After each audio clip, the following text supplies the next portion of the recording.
en San Pablo Guelatao, del estado de Oaxaca. El 18 de julio de 1872 falleció Benito Juárez, personaje ilustre de México cuyos ideales republicanos y lucha en defensa de la libertad marcarían el rumbo del país.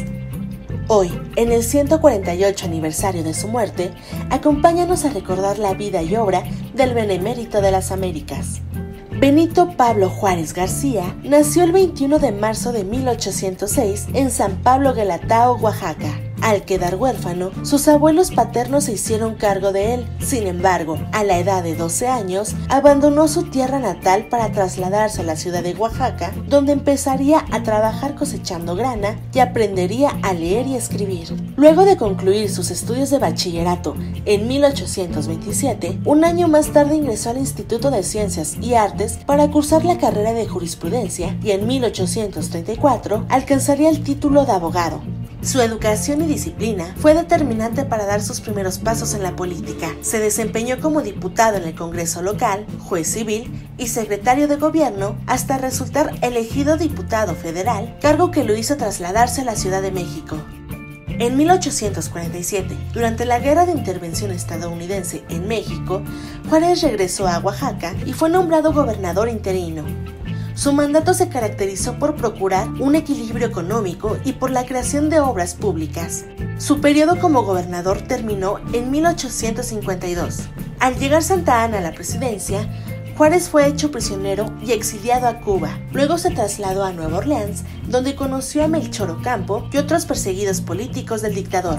Pronto comenzarían sus planes para preparar un golpe de estado en contra de Santa Anna. Tras regresar del exilio, se unió con Ignacio Comonfort y Juan Álvarez en la Revolución Liberal, inspirada por el Plan de Ayutla en 1854. Alcanzado el triunfo dentro de la presidencia de Álvarez, Juárez elaboró la primera ley reformista que lleva su nombre, la Ley Juárez, promulgada el 23 de noviembre de 1855, la cual decretaba la igualdad de los hombres ante la ley y suprimía los derechos militares y eclesiásticos. En tanto Comonfort fue electo presidente en 1855, Juárez fue gobernador de Oaxaca, ministro de Gobernación y presidente de la Suprema Corte de Justicia. No obstante, después del golpe de estado contra Ignacio Comonfort, quien saboteó su mandato al apoyar el plan de Tacubaya, Benito Juárez ocupó el cargo de presidente de la República. En la silla presidencial, Juárez defendió la Constitución de 1857, proclamó las leyes de reforma y luchó contra la intervención francesa y el Segundo Imperio Mexicano,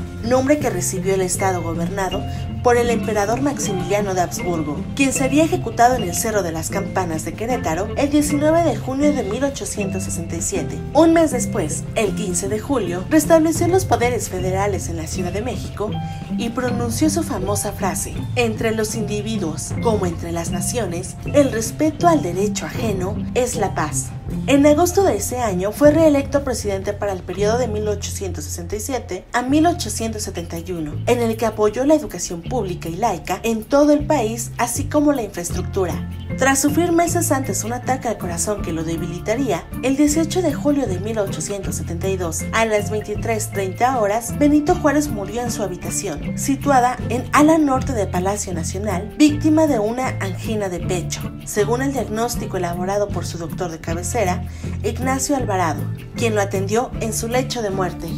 A las 5 de la mañana del día siguiente, 4 cañonazos anunciaron la muerte del héroe de la patria mexicana. Su cadáver fue embalsamado y expuesto 3 días en el Salón Embajadores de Palacio Nacional. El 23 de julio, el cortejo fúnebre llevó al cuerpo del presidente constitucionalista al Panteón San Fernando, donde también reposan los restos de su esposa, Margarita Maza, y algunos de sus hijos.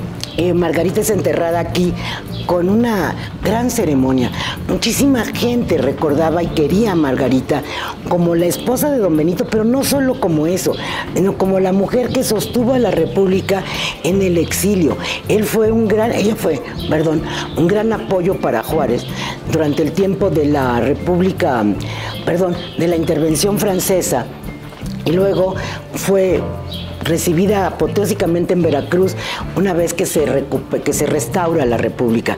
Entonces es muy interesante pensar en que fue una mujer muy querida, no por ser protagonista, sino por ser el apoyo, la firmeza, la fuerza de la República, no atrás de Juárez, sino junto con él. Que eso es fundamental dejarlo claro. Fue su apoyo y su sostén, y también estuvo sosteniendo a la familia, estuvo sosteniendo la República. Mientras estuvo exiliada en Nueva York, fue realmente la representación del gobierno mexicano, junto con Matías Romero, que era el representante diplomático del gobierno de Juárez. Eso es muy importante. Ella muere el 2 de enero de 71, es enterrada aquí, no en esta tumba, evidentemente, sino en el Panteón de San Fernando, y ya después van a traer los restos de sus hijos que habían muerto en diferentes épocas. Y finalmente, el 18 de julio de 1872, muere Benito Juárez, es enterrado también en San Fernando. 5 días después, las honras fúnebres de Juárez fueron impresionantes en Palacio Nacional. Juárez fue una figura también muy querida en su momento, y después el día 23 ya es enterrado aquí.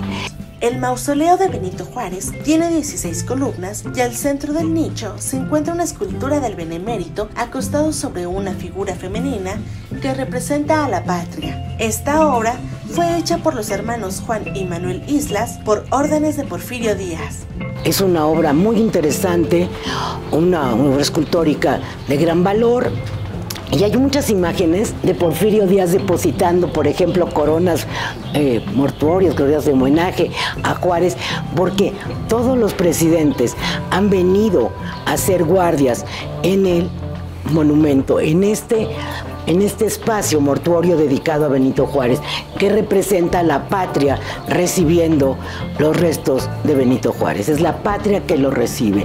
Incluso ahorita hago la analogía con el hemiciclo a Juárez, que está en Avenida Juárez, precisamente, que dice la cartela: a Benito Juárez, la patria. En el Palacio Nacional aún se conserva su habitación, que forma parte del recinto homenaje a don Benito Juárez, cuyo espacio exhibe una importante colección de objetos y documentos que pertenecieron al benemérito de las Américas y a su familia. Pese a los años, la imagen de Juárez ha permanecido como símbolo de la defensa de la República, de la legalidad y de la soberanía nacional. En su honor, Porfirio Díaz mandó a construir el hemiciclo a Juárez, ubicado en la Alameda Central del Centro Histórico, sobre la Avenida Juárez, la cual se distingue en una de las avenidas más importantes de la Ciudad de México por su estilo neoclásico.